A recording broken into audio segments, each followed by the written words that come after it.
كنت نائم وعايش أحلام سعيدة، وفي أتى من راحة قمت على صوت أخير. عم سألت نفسي ليه الناس بتشخر؟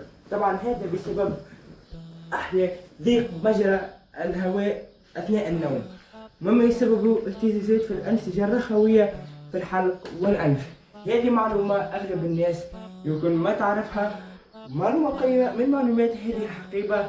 الآن كما اتفقنا في هذا الفيديو لايك اشتراك جملتنا الشهيرة السلام.